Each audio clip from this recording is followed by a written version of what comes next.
얘들아 하이! 오늘 선생님이랑 살펴볼 이야기는 바로 예고했듯이 김시습 TMI입니다. 김시습 같은 경우에는 우리나라 최초의 한문 소설인 금오신화라는 작품을 남긴 작가인데요. 선생님이랑 우리 두 편 살펴봤었죠. 이생규장전 같이 살펴봤었고 만복사 젖보기 같이 살펴봤었는데 얘네들의 공통점이 있었던 것 같아. 전부 다 뭐야? 명곡. 귀신이랑 좀 약간 썸 타는 그런 내용이잖아. 근데 이것뿐만 아니라 금오신화에 수록된 다른 작품 취유부벽전기 같은 경우에도 귀신과 한 명이 아니야. 귀신 2명이랑 막 그런 내용이거든. 그리고 남명부주지 같은 경우에는 심지어 가서 용왕을 만나는, 그러니까 굉장히 어떤 비현실적인 내용, 그리고 현실에서 뭔가 잘 이루어지지 않는, 그래서 뭔가 귀신과 뭔가 연이 닿는 이런 내용들이 되게 많잖아. 그럼 이런 작품들을 썼다는 이야기, 하나의 작품집에 있는 내용들이 거의 대부분 이런 내용이란 이야기는 이유가 있겠지. 맞아. 그래서 오늘은 그 작가 김시습이 왜 그런 작품을 남길 수밖에 없었는지, 그의 생애에 대해서 조금 더 딥하게 한번 같이 들어가 보도록 할게. 조태구알. 김시습은 사실 3살 때 외할아버지로부터 글자를 배우기 시작했대. 근데 더 놀라운 건 그 다음이야. 그때부터 한시를 지을 수 있었대. 그러니까 한시를 짓는다는 거는 전제가 많이 필요하거든. 첫 번째는 한문을 알아야 될 거고, 그 한시를 짓는 작법이라는 게 있어. 어느 자리에 어떤 글자가 들어가야 되고, 몇 줄이어야 되고, 라임이 어떻게 맞아야 되고, 한시의 작법을 알아야 되고, 심지어 그 라임을 굉장히 기깔나게 잘 활용할 수 있어야 되는, 이런 것을 몇 세 할 수 있었다? 3세. 뭐 이렇게 생각하면 돼요. 우리 엄마들이 아기 낳고 나면 막 우리 애기 너무 똑똑하다, 천재 아닐까 막 이렇게 생각을 하는데, 보통 천재는 음악을 들었을 때 따라 부르는 게 아니라 악보를 그릴 수 있어야 된다. 김시습이 약간 그런 레벨이었던 거지. 3살 때부터 유모가 이제 맷돌가는 거를 이렇게 지켜보더니 한시를 지은 거야. 그래서 왜 이생규장전에서도 이생이 돌아다니면서 왜 한시 짓고, 만복사 젖보기에서도 양생이 돌아다니면서 한시 짓고 막 이렇게 했잖아. 작품에 그런 한시들이 되게 많이 녹아 있었던 이유가 자기 제일 자신 있고 늘 자신의 생활이었던 거지. 뭐 3살 때부터 그렇게 한시를 짓기 시작했으니까 이 소문이 타고 들어서 궁궐에까지 들어간 거야. 근데 그때 궁궐의 임금님 누구였냐? 세종대왕님. 나 얘 너무 만나보고 싶다고 이제 5살에 궁궐에 들어가게 된 거야. 세종이 승지를 시켜가지고 어린 김시습한테 글자를 몇 개 줘.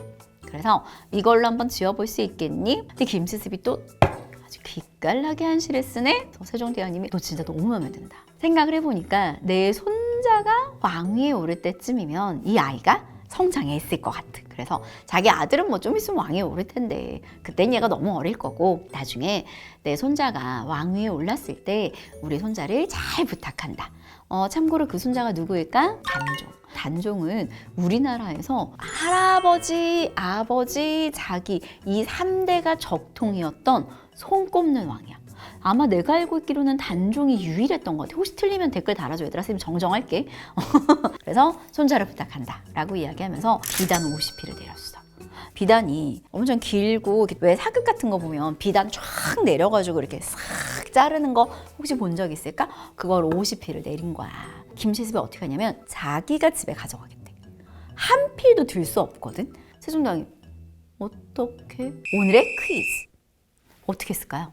어떻게 하냐면 김시습이 비단을 풀어, 묶어, 또 비단을 풀어, 묶어. 그래서 그걸 집까지 끌고 갔던 그 비싼 비단을, 그 귀한 비단을. 하지만 굉장히 유명해졌지. 그래서 김시습 별명이 나중에 뭐였는지 알아? 김오세. 5살에 궁에 가서 임금님 앞에서도 떨지 않고 시를 지었을 뿐만 아니라 포상까지도 아주 완벽하고 깔끔하게 해결한 대단한 아이다라는 일화가 전해지는 사람이지. 근데 이제 21살 때 김시습이 막 삼각산 중흥사에서 공부를 하고 있었어. 무슨 일이 벌어졌냐? 수양대군이 단종을 몰아내고 자기가 왕위에 올랐다는 소식을 들은 거야. 김시습의 목표는 하나였지. 나 5살 때부터 내 꿈은 하나였어.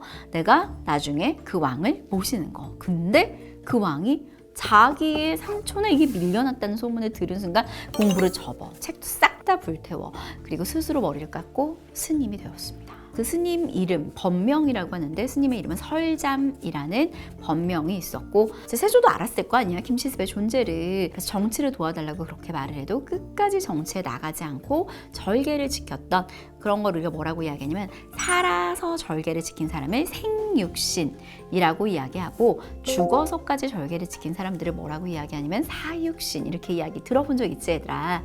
그리고 참고로 사육신은 죽어서 절개를 지킨 사람들이라고 했잖아. 세조가 너무 무서워서 아무도 그 시체를 수거하지 못하는 거야.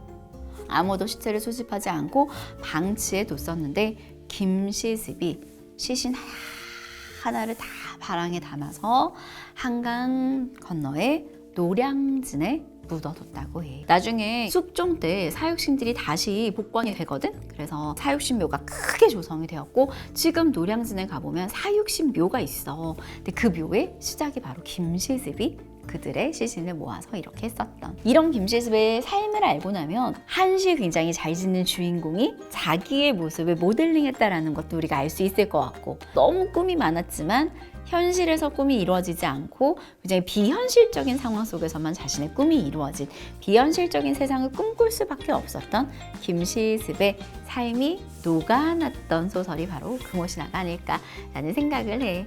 작품 같은 경우에는 항상 작가의 삶과 연관이 있을 수밖에 없거든. 내 가치관과 내 생각을 그대로 작품으로 녹여내는 거니까. 그래서 이런 김시습의 삶을 알고 나면 금오신화의 나머지 작품들도 훨씬 이해하기가 쉬웠을 거야. 우리는 다음 시간에 또 더 재밌는 이야기를 찾아올게 얘들아. 안녕. 구독, 좋아요, 알림 설정. 얘들아 댓글까지 부탁해.